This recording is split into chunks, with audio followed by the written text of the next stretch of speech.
आज का टॉपिक है बच्चों हमारा गैल्वानोमीटर। इंपॉर्टेंट टॉपिक है ये, लॉन्ग में सवाल आता है। ठीक है, तो गैल्वानोमीटर क्या होता है? गैल्वानोमीटर जो है ये एक डिवाइस होती है जो कि डिटेक्ट करती है करंट को कि करंट यहाँ से गुजर रहा है, और मेजर भी करता है ये करंट को, लेकिन बहुत स्मॉल अमाउंट ऑफ करंट को ये मेजर करता है माइक्रो एम्पेयर्स के अंदर। किसमें? ठीक है, ये हाईली सेंसिटिव होता है।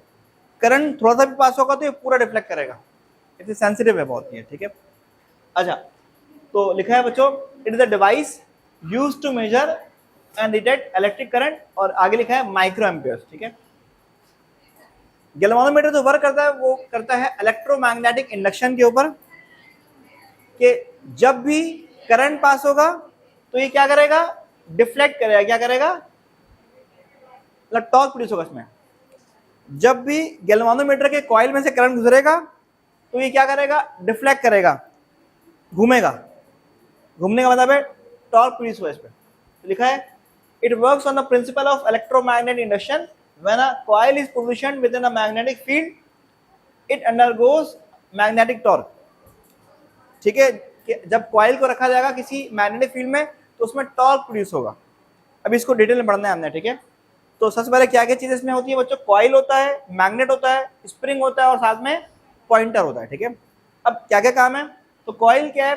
कॉइल जो है इस गैल्वानोमीटर का की कंपोनेंट है। मतलब ये कि हम वायर लपेट रहे हैं इस गैल्वानोमीटर में। क्या कर रहे हैं हम? जैसे एग्जाम्पल रेक्टेंगुलर कॉइल है इस तरह से। ठीक है, जो यहाँ पर ये मौजूद है कॉइल, रेक्टेंगुलर कॉइल। ठीक है, अब रेक्टेंगुलर कॉइल जो है लिखा हुआ है, जो की कंपोनेंट है वो गैल्वानोमीटर का वो कॉइल है। ठीक है, जो कि मैग्नेटिक फील्ड में रखा गया है। किसमें रखा गया? देख लो, इस कॉइल को कहाँ रखा गया है?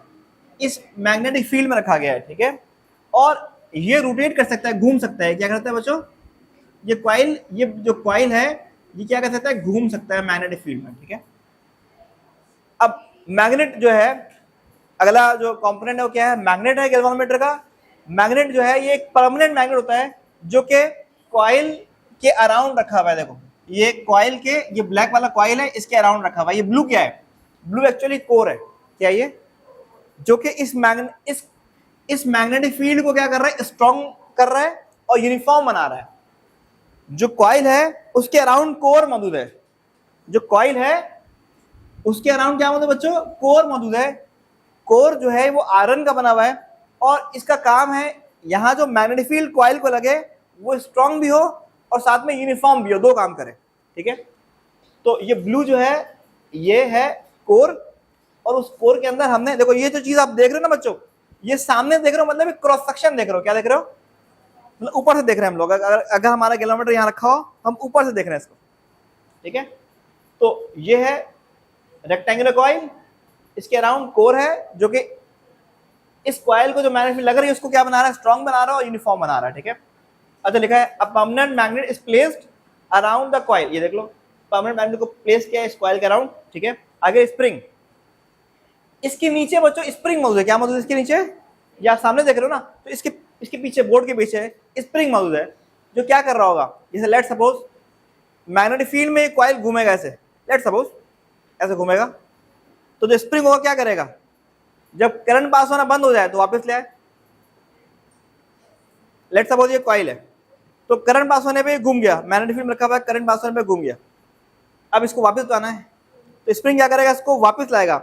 ये वाला टॉर्क मैग्नेटिक टॉर्क, और वापस लाने वाला टॉर्क रिस्टोरिंग टॉर्क। क्या है? Restoring torque. ठीक है, तो लिखा है स्प्रिंग जो है ये एक डेलिकेट टॉर्जनल स्प्रिंग है। ये एक डेलिकेट टॉर्जनल स्प्रिंग है जो कि अटैच है कॉइल के साथ, जो क्या प्रोवाइड करेगा? Restoring torque. मतलब ये कॉइल अगर, तो ये इसके साथ स्प्रिंग मौजूद है, और जो फील्ड में इस कॉइल में करंट पास हुआ और ये कॉइल अगर फील्ड में रखी हुई है तो इसको टॉर्क लगेगा और घूम जाएगा ऐसे। और अगर करंट पास होना बंद हो जाए तो ये वापस भी जाएगा। कौन वापस जाएगा? रिस्टोरिंग टॉर्क लाएगा, और रिस्टोरिंग टॉर्क कौन दे रहा है? स्प्रिंग दे रहा है। अब पॉइंटर को अटैच करेंगे, ये पॉइंटर है। जब कॉइल घूमे बच्चों तो ये पॉइंटर घूमे स्केल पे, जिससे ये पता चले कितना ज्यादा करंट पास हुआ है।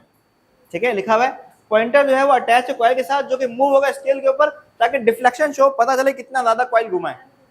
पॉइंटर घूमेगा स्केल के ऊपर तो हम मेजर कर लेंगे कितना ज्यादा जैसे एग्जांपल, कॉइल थोड़ा घुमा तो ये पॉइंटर जो स्केल पे कम जो है वो रोटेट करेगा, डिफ्लेक्ट करेगा, और अगर ज्यादा कॉइल घूमेगा तो ज्यादा पॉइंटर घूम गया। ठीक है, अब इसकी वर्किंग, ठीक है, कैसे वर्क कर रहा है इसको समझते हैं हम।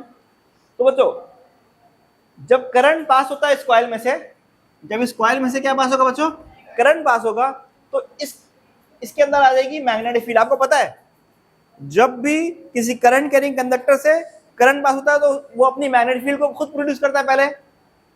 ठीक है, तो जब करंट पास हुआ इस कॉइल में से, तो इस कॉइल में खुद से क्या प्रोड्यूस हो गई, इसके अंदर खुद क्या आ गया, मैग्नेटिक फील्ड आ गया। अब आगे सुनिएगा, इसके अंदर खुद मैग्नेटिक फील्ड आ चुका है और ये किसी और की मैग्नेटिक फील्ड में रखा हुआ है, तो दो मैग्नेटिक फील्ड हो गई। तो अब दो मैग्नेटिक फील्ड इंटरेक्ट करेगी, दो मैग्नेटिक फील्ड क्या करेगी, इंटरेक्ट करेगी, और लिखा हुआ है this magnetic field interact with the magnetic field of the permanent magnet. ठीक है, और कॉइल क्या करने लग जाएगा, कॉइल में करंट गुजरा, कॉइल में खुद मैग्नेटिक फील्ड आई, और ये किसी और की मैग्नेटिक फील्ड में रखा हुआ है, तो दो मैग्नेटिक फील्ड हो गई, दोनों इंटरेक्ट करेगी और ये कॉइल घूमने लग जाएगा। ठीक है, और पॉइंटर भी क्या करेगा स्केल पे, लेट सपोज अभी पॉइंटर 0 पे, करंट पास हुआ तो कॉइल घुमा, पॉइंटर भी घुमा स्केल पे, लेट सपोज 2 पे आकर रुक गया। जब तक करंट की वैल्यू एक फिक्स रहेगी, ये 2 पे रहेगा ना, तो इस पॉइंट पे जब ये रुका हुआ है पॉइंटर, तो ये वाला टॉर्क मैग्नेटिक टॉर्क और वापस लाने वाला टॉर्क रेजिस्टोरिंग टॉर्क दोनों बराबर हो जाएगा इस पॉइंट पे। जब तक ये 2 पे रहेगा पॉइंटर, उस वक्त तक ये वाला टॉर्क मैग्नेटिक टॉर्क और वापस लाने वाला टॉर्क रेजिस्टोरिंग टॉर्क दोनों क्या रहेगा, बराबर। मैग्नेटिक टॉर्क और रेजिस्टोरिंग टॉर्क बराबर रहेगा उस वक्त तक जब तक पॉइंटर स्टॉप है किसके ऊपर, किसी फिक्स पॉइंट। जैसे एग्जांपल ये फिक्स पॉइंट पे रुका हुआ है, ये बात समझ में आ गई। तो इस तरह से वर्क करता है गैल्वेनोमीटर। ठीक है, अब हमें एक फॉर्मूला फाइंड करना है टॉर्क का, कि कॉइल जो घूम रहा है गैल्वेनोमीटर का, उसमें टॉर्क जो आ रहा है उसकी मिकदार फाइंड करनी है हमने। ठीक है, तो यहां से लेकर यहां तक टॉर्क फाइंड करेंगे। ठीक है, अब क्या कहा जा रहा है देखिएगा, इस तरफ आते हैं हम लोग बच्चों। इसमें कहा गया torque on a rectangular coil. ठीक है, कंसिडर कि हमने कि एक कॉइल है जिसमें n नंबर ऑफ टर्न्स हैं, जिसका एरिया क्या है, a है, और उसमें करंट क्या गुजर रहा है, I, और उस कॉइल को कहां रखा जा रहा है, मैग्नेटिक फील्ड में रखा जा रहा है। उस कॉइल को कहां रखा जा रहा है बच्चों, मैग्नेटिक फील्ड में। ठीक है, अब जरा मैंने यहां डायग्राम बनाई, देखिएगा, ये हमारा एक कॉइल है ABCD, ABCD है, ये एक कॉइल है जिसको कहां रखा गया, magnetic field. Black lines magnetic field को शो कर रही है। इस कॉइल की जो लेंथ है बच्चों, ये देखिएगा, BC और DA, ये क्या है, कॉइल की लेंथ है, और AB और CD क्या है, विड्थ ऑफ द कॉइल है।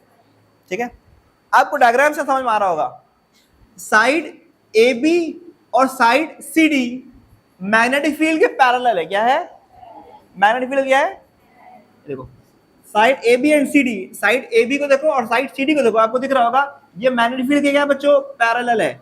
जब पैरेलल होता है तो फोर्स कितनी लगती है, देखिएगा, फॉर्मूला है फोर्स का BIL sin थीटा। पैरेलल का मतलब होता है sin 0, तो sin 0 0, पूरी वैल्यू क्या हो जाएगी, तो हम कहेंगे इस कॉइल के 4 अगर साइड है ना, तो इस दो साइड को कोई फोर्स नहीं लग रही क्योंकि पैरेलल टू मैग्नेटिक फील्ड है। जबकि साइड BC और साइड DA ये परपेंडिकुलर टू मैग्नेटिक फील्ड है। क्या है, ये लिखा हुआ है, साइड BC और साइड DA जो है ये मैग्नेटिक फील्ड के परपेंडिकुलर है, तो इसको फोर्स जो है वो कितनी लगेगी, परपेंडिकुलर का मतलब होता है 90 डिग्री। क्या होता है, तो sin 91, तो BIL बचेगा फोर्स। मतलब ये हुआ इस साइड को और इस साइड को फोर्स कितनी लग रही है, BIL कितनी लग रही है, BIL। B मतलब मैग्नेटिक फील्ड, I मतलब करंट, L मतलब लेंथ। ठीक है, अब बच्चों आपको एक चीज पता है, लेफ्ट हैंड रूल। क्या पता है आपको, लेफ्ट हैंड रूल क्या होता है, देखिएगा, ये देखिए, इसको देखो, साइड BC में करंट ऐसे जा रहा है नीचे, मैग्नेटिक फील्ड जा रही है इस तरफ, तो ये जो फिंगर है ये बताएगा फोर्स की डायरेक्शन। तो ये इसको फोर्स, ये पीछे धकेल रहा है, इसको इस साइड पीछे जा रही है, तो ये साइड बाहर की तरफ आ रही है, मतलब हम कहेंगे यहाँ पर फोर्स की डायरेक्शन इनवर्ड है और यहाँ पर फोर्स की डायरेक्शन क्या है, आउटवर्ड। क्या ये मतलब, अगर लेट्स सपोज ये कॉइल है हमारा, समझिएगा, ये हमारा क्या है, तो यहाँ पर फोर्स लग रही है इनवर्ड और यहाँ पे फोर्स लग रही है आउटवर्ड। इस तरह से दिख रहा है आपको। तो हम इस कॉइल को, ये इस कॉइल को जब इस तरह से फोर्स लगेगी एक तरफ आउटवर्ड एक तरफ और सेम मैग्नीट्यूड की, तो पता क्या होगा, दिस कॉइल स्टार्ट रोटेटिंग, इसमें टॉर्क आ जाएगा। क्या आ जाएगा? टॉर्क आ जाएगा। ठीक है, तो लिखा हुआ है लेफ्ट रूल के हिसाब से देखा जाए तो डायरेक्शन ऑफ फोर्स होगी साइड बीसी पे, वो क्या है, और आउटवर्ड फोर्स क्या है, एडी एडी है। ठीक है, मतलब फोर्स डायरेक्शन यहाँ पर बीसी पे इनवर्ड है और डीए पे क्या है, आउटवर्ड है। क्या है, इस तरह होता है तो क्या प्रोड्यूस होता है, टॉर्क ऑफ कपल आता है। क्या आता है? तो टॉर्क ऑफ कपल का फॉर्मूला क्या है बच्चों, couple force into couple arm. Couple force क्या एफ है, कपल फोर्स क्या है, couple force is F. F की वैल्यू क्या है, B I L, B I L. और कपल आर्म क्या है, इन दोनों के दरमियान का फासला क्या है, विड्थ ऑफ द कॉइल। क्या है? ठीक है बच्चों, कपल आर्म क्या हो गया, विड्थ ऑफ द कॉइल। ठीक है, कपल आर्म क्या हो गया, विड्थ ऑफ द कॉइल। इन दोनों के दरमियान का जो फासला है इसको बोलेंगे couple arm, width of the coil. और कपल फोर्स कितनी है, ये रही बी आई एल। क्या है? तो बच्चों लेंथ इनटू विड्थ लिख दिया अलग करके, क्या होता है ये, लेंथ इनटू विड्थ क्या होता है, एरिया। यहां आ गया एरिया।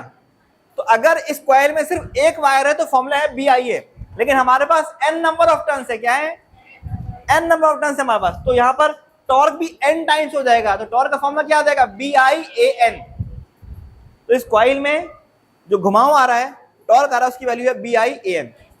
ये टॉर्क कहलाएगा मैग्नेटिक टॉर्क। क्या कहलाएगा, मैग्नेटिक टॉर्क। ठीक है, इसको अब आगे कंटिन्यू करेंगे हम।